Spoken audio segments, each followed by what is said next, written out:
Good morning, everybody.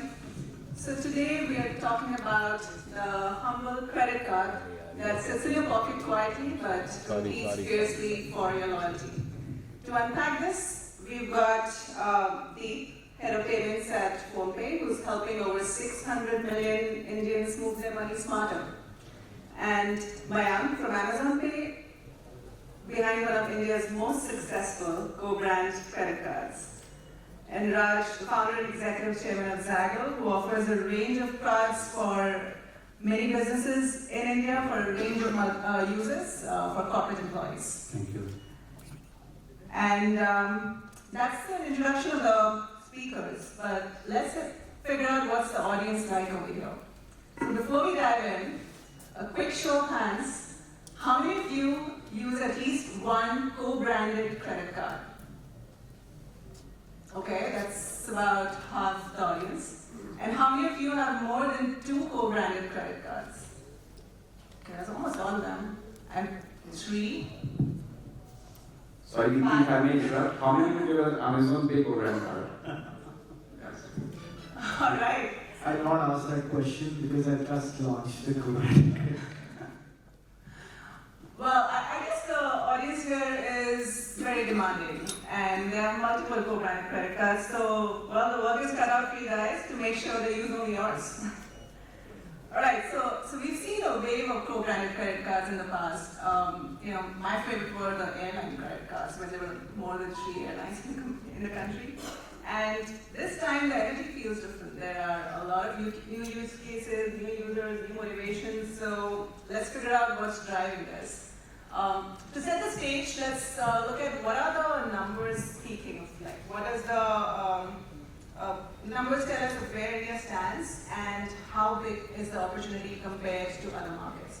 So, Raj, would you like to share something on that? Yeah. So, if you look at the overall number of credit cards issued last year and year before, 23-24, so about 2.5 crores was in 23. About 2.16 crores in 24, so there has been a little bit of decline.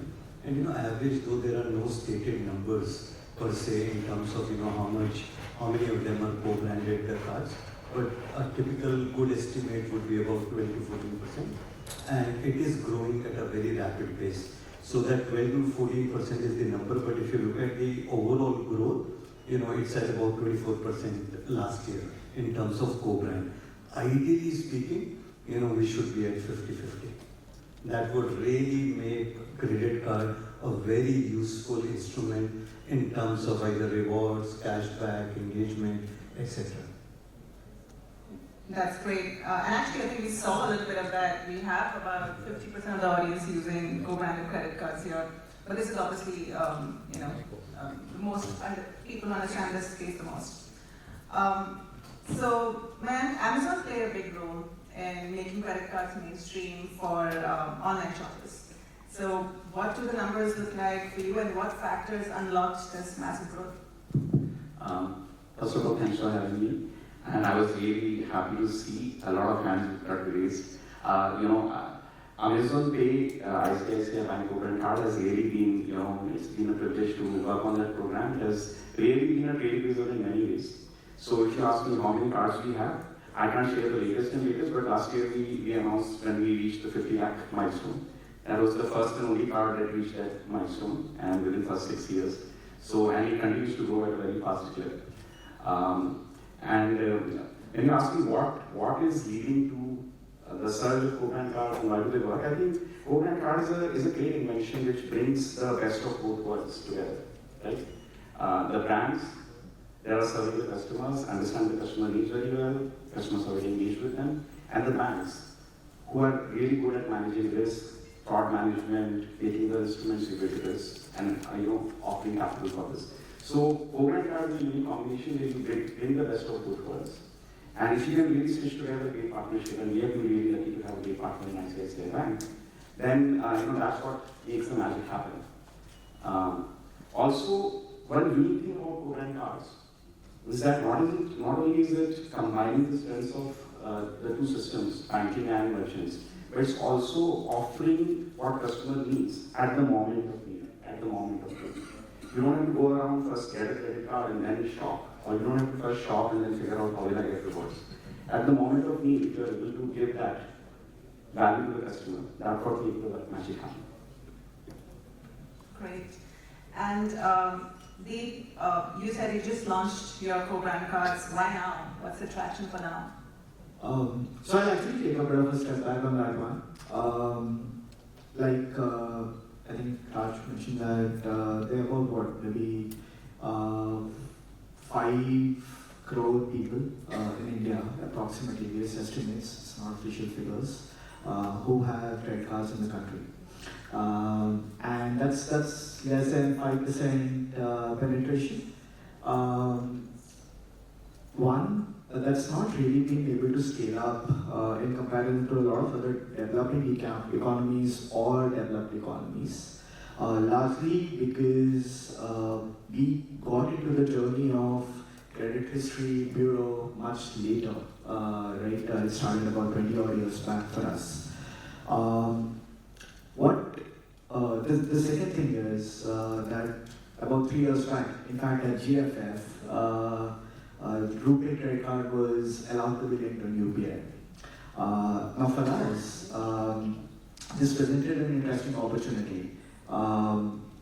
Ability to provide credit at scale to consumers who can then link and use it on the FinTech app very, very seamlessly across millions of merchants all over the country. So I think it was just that opportunity which we thought we felt responsible towards contributing. Amazing. So we have 5 crore card users, 50 crore users on PhonePe. I mean, the registered users are 60 crore plus. 60 crore plus, yes. So there's a lot of room there. And the perfect timing. Well, the wave's rising, so now shifting lens to the customers. What's really winning their hearts? What is it that makes them choose or actually use these co-brand cards?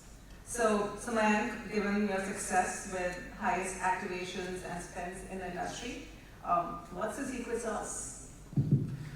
Sure. See, when we started out designing this card proposition, I think we first looked at what are the core fundamental problems that customers are facing, especially when they are using and applying for credit cards. Right? It's a very cumbersome application process. Very few people get the card. If 100 people apply, in single digits, in low single digits, number of customers actually get the card. We know less than 5% of our Indian population has a credit card today, and despite all the growth that has happened in the last few years, that continues to be the expansion of credit and access to credit continues to be a problem. Not only is the application and approval a problem, if you see, you actually need a scientific calculator to figure out how to earn and how to earn. Right? This will require 2x points for 5 days, it will be 10x on Sunday, however it will be half. So, and then how do you use those, right? Most of the card points that are earned by the customers actually are never being able to use. Or the process to use them is super cumbersome. That's the second big problem, right? And then the third is the inherent friction, right? People have a little bit of fear that I'm getting into a credit card relationship. We have heard there are high fees, it's not very transparent, it can be very problematic. So we look at these 3-4 fundamental problems that the customers are facing. And then we actually really just went about attacking each of it, right? I think Amazon Pay ICICI Bank credit card was the first card that started inline issuance. So you are on the product page, you are on Amazon, you're shopping. You look at, let's say, a bottle of water, a smartwatch, anything that you want to buy on the day page itself. You get an offer, you will see that you can apply and you can get the card in 60 seconds, right? Even if you miss it there, you go to the card, you enter the payment checkout page. Again, within 30 to 60 seconds, you can actually get the card. You can pay for that transaction with that card. You can save the money and the rewards on that card, and you can check out. So I think that was one. Theme being customer experience, right? The cumbersome experience of a long form to be filled, an application to be filled, to be given to the bank, to be approved, and then the card being sent to your home and then you use it. Imagine from that world, you are able to use it there and then.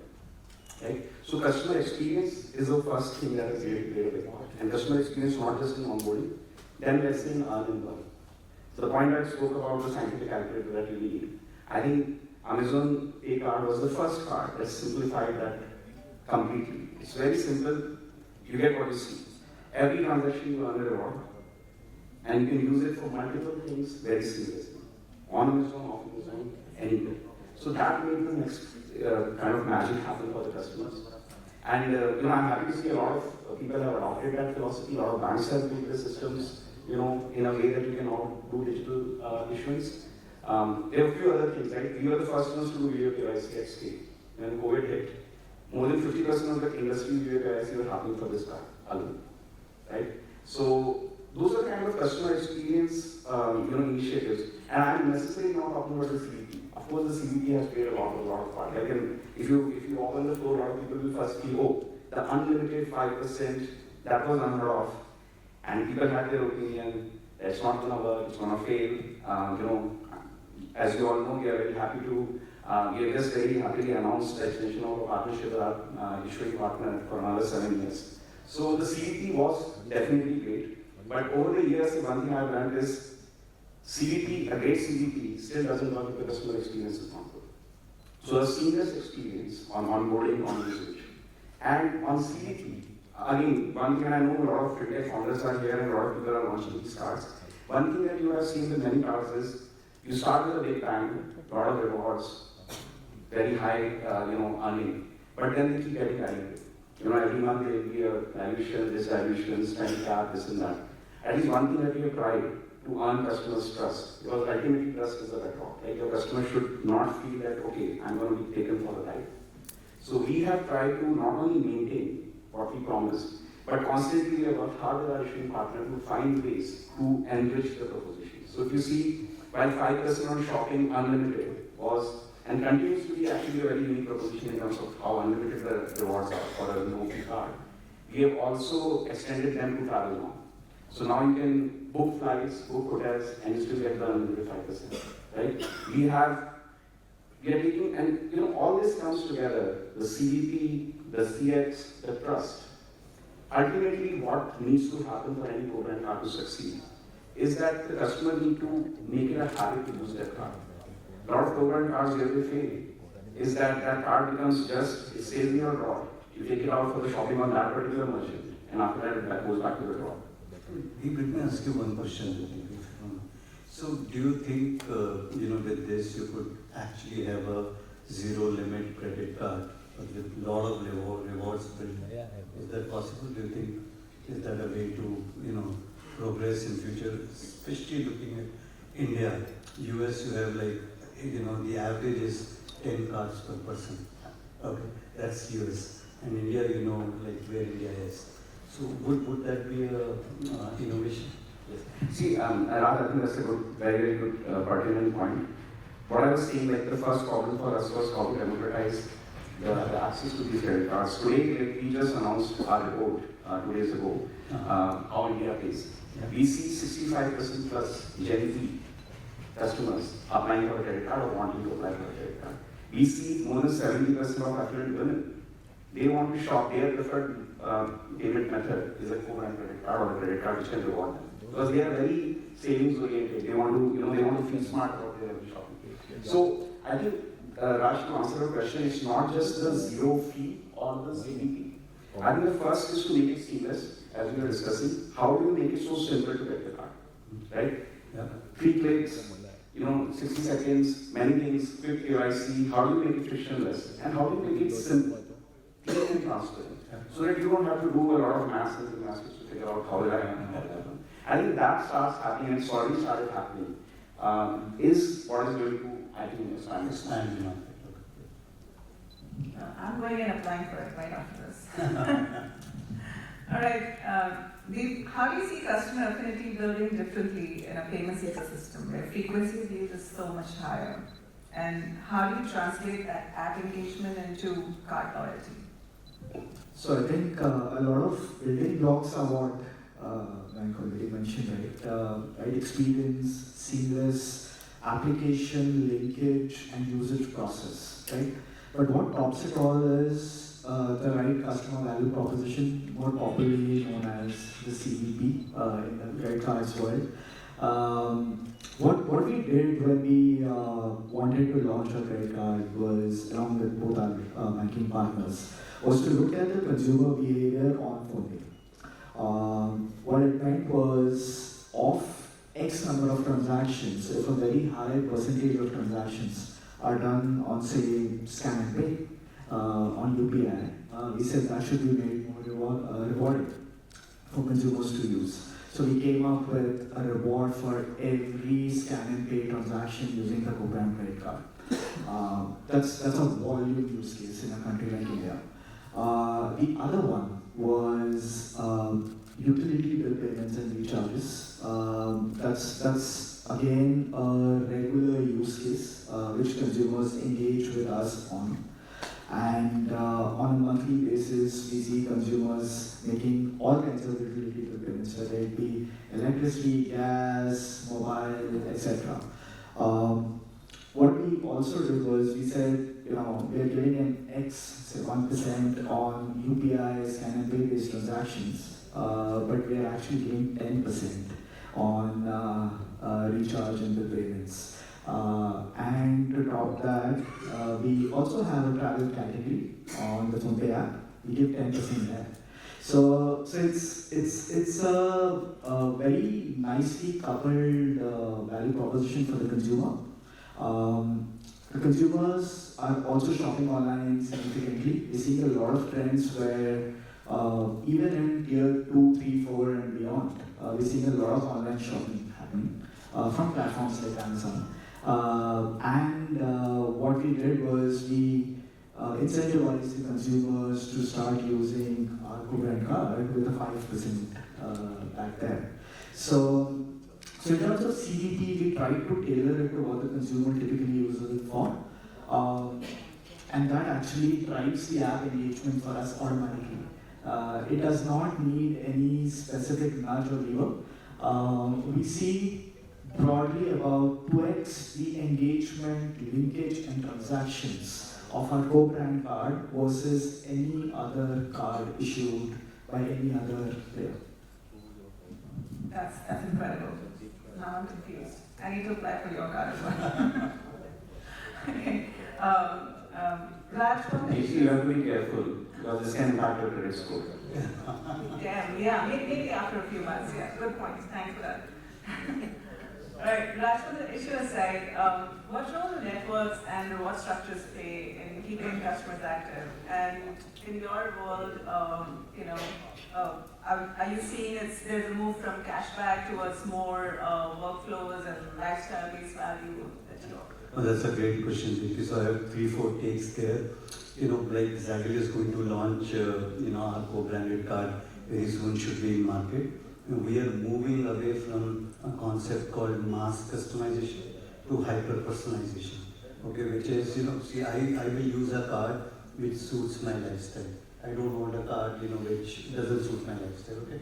Generally, what happens is credit card for them, this is the segment. Okay, so scores above 720, blah blah blah. Give them this card, and they do not really build in rewards or kind of engagement with the cardholder, which would make sense to them. So it's like, okay, these are the rewards, whichever you want to take, go ahead and take. Okay? So I'm an avid golfer. I would love to have, golf privileges on my card. Okay, mine, let's say, is like a great football fan for that matter. So he would want, if there is an engagement where he can go in, watch those FIFA World Cup, other things, those English Premier Leagues, etc. So that hyper personalization is missing in India today. Okay, and cards are form of more credit, less engagement. If you really ask me, right, it is networks, who should really run the reward programs and not the banks. That's my belief.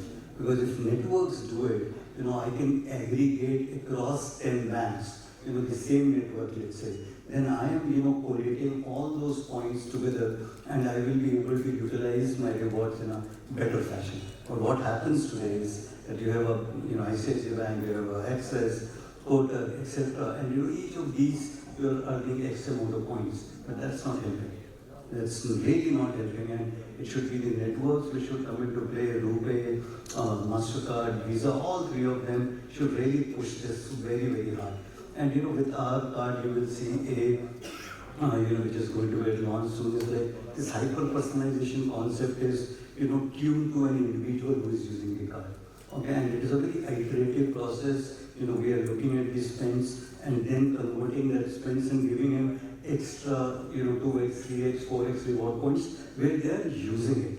Okay, so you give him, so generally what happens is you go to, brands, they will tell you, get me X amount of business. Okay. And now, Deepti doesn't like to shop there. Even if I give you 3x, 4x, 5x, what use is it? Okay. And that concept in India has to come in, and I think Zaggle is at the forefront. We released about 50 million prepaid cards till now, and we would intend to do the same, with Zaggle, with multiple co-brand partners. Amazing perspective. So we are making. I would just like to add that we have friends at least from the RuPay team here. I really trust on the fact that the networks of sort should give the rewards, not only the brands and the issuers. All right, so we've got to work cut out for ourselves. Now, talking about the networks, banks, and brands, let's talk about the construct and how these partnerships really work. So it's a good segue into that. Typically, if you look at, there is cost. So there is cost and revenue side. Right? So cost of acquisition is typically on the co-brand partner. Okay, so let's say if Zaggle is the co-brand partner, we will have to bear the cost of acquisition, and then the revenue share is there. Which is, in terms of your interchange, you would get an X percentage, from the earnings revenue side. And then you have other costs, cost of capital, etc., all, which the bank takes. And the issuer side, so the credit risk is solely on the bank. Okay, so except SBI cards and BOB cards, there is no other NBFC which is allowed, today to do that. And, one of the things which you will really, if you go deeper, you will realize that some of the banks like Canara Bank has a very, very low cost of credit. They are at 4.5 versus some of the other banks who are at 6.5. So those 200 basis points is a large play. But are they utilizing this 4.5% cost of credit to go out in the market and compounding the fact that we give the co-brand partner a better percentage? Okay, so that's not happening. And this is somewhere PSUs and networks can play a very, very big role in pushing the PSUs who have a lower cost of capital, okay, and bring that opportunity back to the co-brand partners who will bring it to the individual users. So that is a very, very big piece, is what I think. That's amazing. I think it's a very good summary of how the economics works for everybody. Lead from a payment platforms lens, what do banks, FinTechs, and networks each gain from these programs? I think, so for the banks, I think it's fairly straightforward. It basically allows them to drive penetration way deeper and at a cost, in a cost-effective manner, with maybe digital KYC, like Matt was talking about, and that really helps them significantly. Essentially acquiring customers and servicing them, right, with these partnerships. For networks, it basically helps them drive the spends in the right direction. For example, say RuPay is a new entrant in the credit card space. It's just been around for a couple of years. And they are essentially utilizing this to drive a lot of issuances and spends on the RuPay CC on the UPI platform. Whereas if you compare that with say a Visa or a Master who've been around for many years, they are trying to actually move up the value chain and target spends like international travel or maybe a lot more online spends because a lot of commerce is also moving from offline to online. So for networks, it's basically about shaping consumer behavior by giving the right sort of value proposition. For FinTechs or payment players like us, it basically, or any commerce player for that matter. It is either of the two or a mix of two, customer acquisition and retention or engagement. And depending on the type of stage at which you are in terms of your org evolution, the mix could change, right?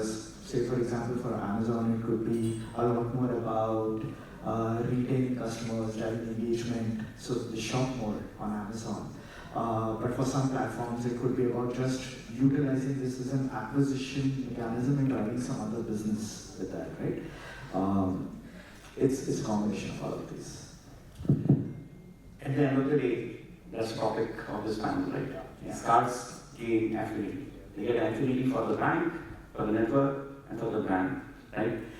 Basically, and it was very interesting the way this topic was, will we win the battle for the affinity? I don't know whether co-brands will win the battle for affinity, but they are definitely the most modern weapons to fight this battle, right? Because if you see, even like we have the privilege at Amazon to have, I think, the best loyalty program in the country in terms of Amazon Prime. Once the customer, we call these high value actions. Once the customer, let's say, downloads an Amazon app, that's a high value action because then they will start shopping with us. Once somebody signs up for Prime, that's another high value action, that they will start shopping more with us. And once they sign up for our co-brand, that becomes one of the highest value actions. Because those customers then don't want to go anywhere. So this is the battle of getting the customer preference, right? And this is a way for the brands, the banks, and the networks to show the customers that we value you and we value this relationship and we want to deepen this relationship. That's all this is about, right? Those customers probably will still shop at Amazon, but with this offering, they feel value. They feel that Amazon has come together to offer us extra value, and that partnership and relationship strengthens. Great, thanks for that.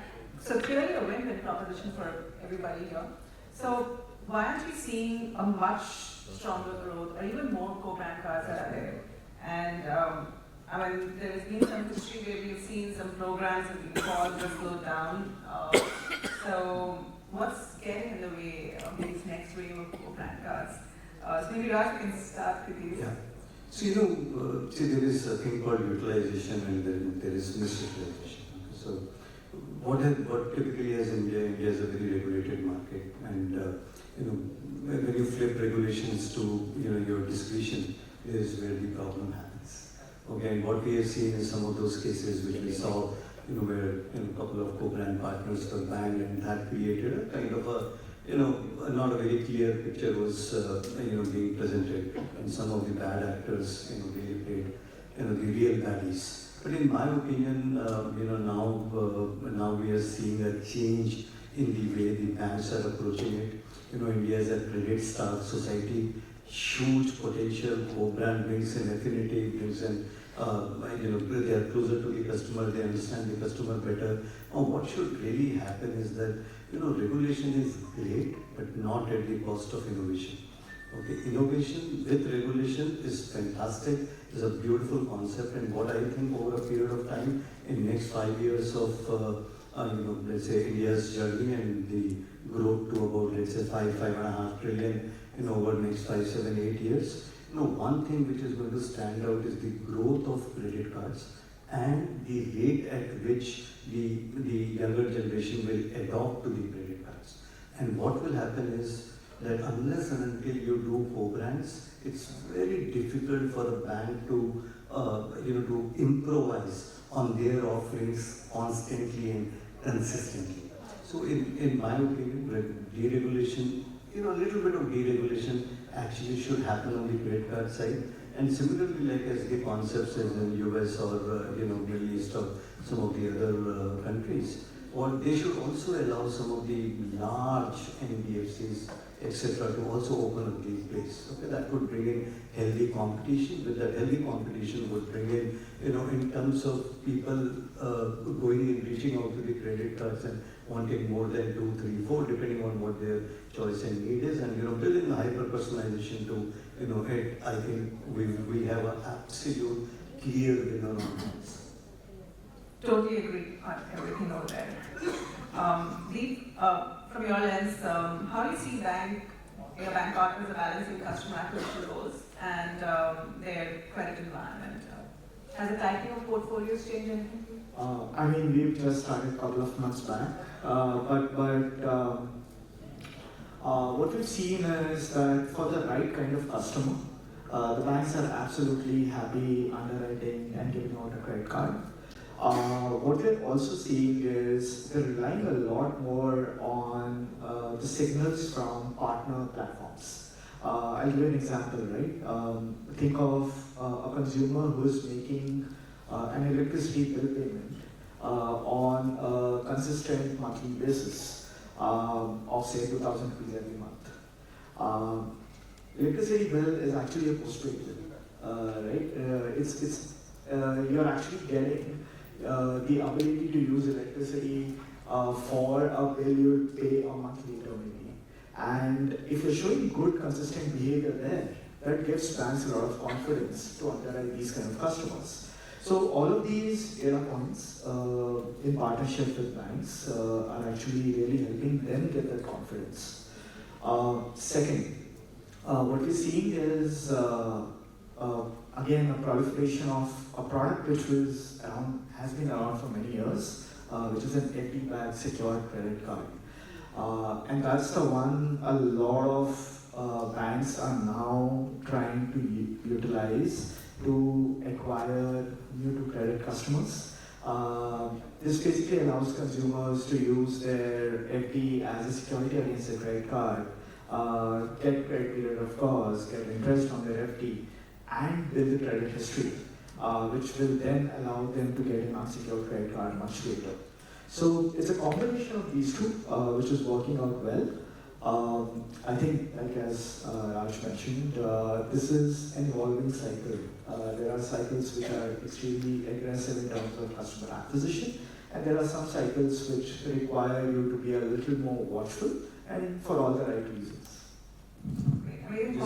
Just to add to what you said, so look at this, in our co-brand credit card, what we are listing as a clean feature. Okay, and it's maybe 1 out of 10,000 or 20,000, 30,000 will win, is the ability to hire a private jet. So that's one of the things. Now what happens is, what it will do is, a lot of aspirational folks who would want to come in and want to utilize, come into the card, understand, it gives us an opportunity, to tailor the card according to their needs. And that is what, hyper-personalization is.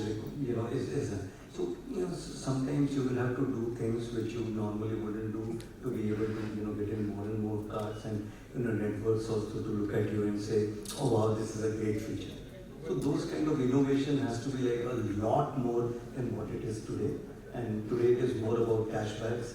It has to move away from cashbacks to a system of engagement, and engagement which is deep and touching. Great. Actually, I was going to talk about the innovation that's coming up. So great points in innovating in a hyper-personalized way and using alternative data on your platform to underwrite and expand the credit card base.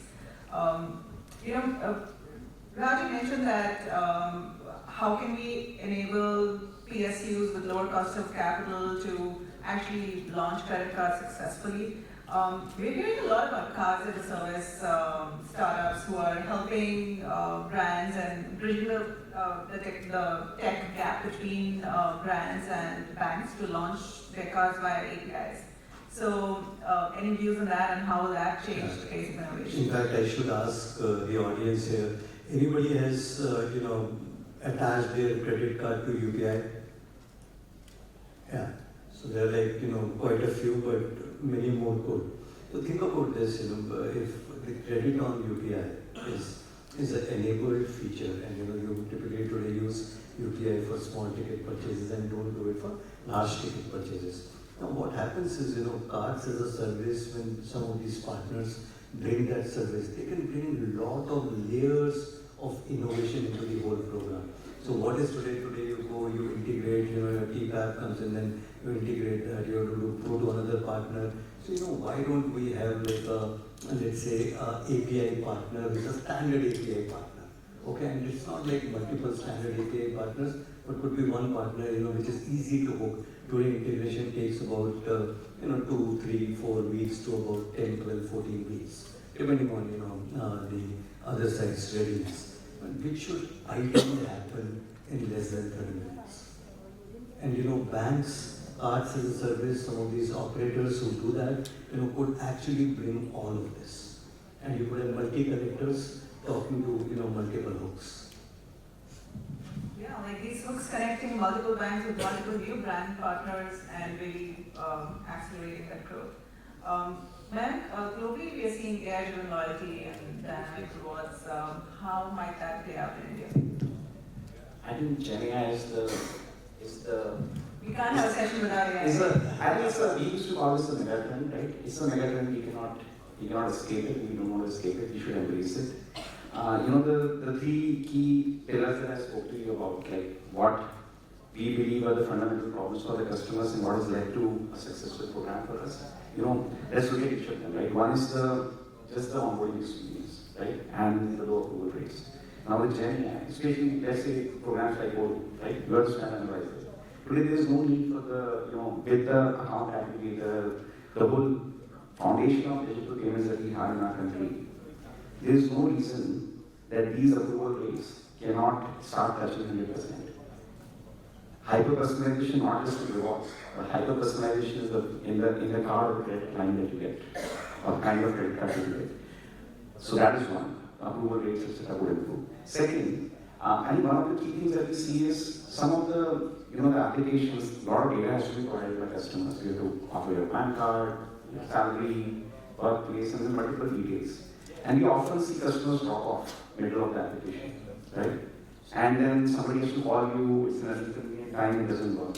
With GenAI, right, you are on your screen, you are filling it. And if you are stuck somewhere, the AI will tell you where to look for this information or what information to fill, right? You have seen that, on shopping on Rufus. When you go and tell Rufus, I want to give a gift to a 12-year-old boy, what should it be? It will not just be a card, it will come up with a lot of things that could be based on your purchase history. So GenAI will make the onboarding process seamless. It will make, as Raj was talking about, rewards hyper-personalized. Basically, it will be decided by the machines and the AI as to what is the best payment instrument and the payment method for you, right? So it can see what all spends you are doing, and I think the proposition of the cards will move from this category this much, that category this much, to saying we will offer the customers who are giving us the highest share of their wallet, the highest rewards. Because ultimately, this battle of affinity is a battle of the wallet. If I'm spending my dollars in multiple places, and if my co-brand card can help me channel them in places where I want, then I offer customers more value to drive their share of wallet to us. So I think a lot of innovations to happen in making the process seamless, in making the approvals better, and even making the earning and learning of the rewards, which drive affinity better. You attach, something called PFM, which none of the, credit card companies are doing. A personal finance manager, which is already, which could actually go ahead and predict that this is what is your spend going to be next month. Okay, that would really, you will try your wits end to make sure that you beat that AI prediction, and that is in one way, a little bit of gamification which happens. So personal finance manager telling me exactly where am I, how am I in terms of, devolvement. Okay, so the lesser the devolvement, more credit will flow into the market, and PFM plays a very big role in that. Great. So on that note, let's do a quick rapid fire round. So if you agree with it, then swipe, and if you disagree with the statement, then decline. All right? So we'll go with beat, mine, crush in that order. Cashback beats reward points. Swipe. Swipe. Yes, absolutely. Okay. UPI credit will eat entry-level credit cards. Swipe. Swipe. Yeah. Swipe. You make it effort. Okay, AI will decide which card you use for each purchase. This is a tough one. Swipe. Okay. I say decline because they want multiple cards. Absolutely decline. Okay. Good one.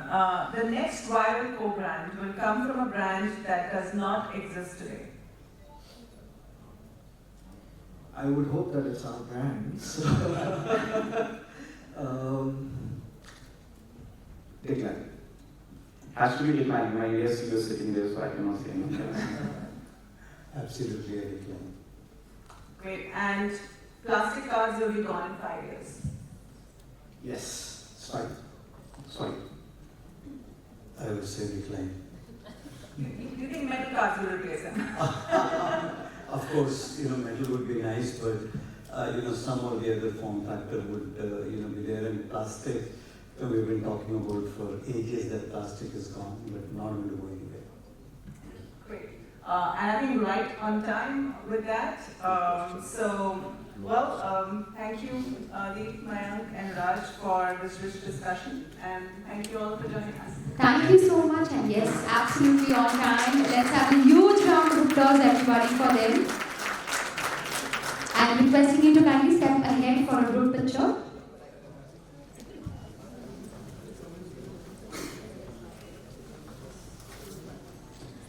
Everyone, we are all set for the next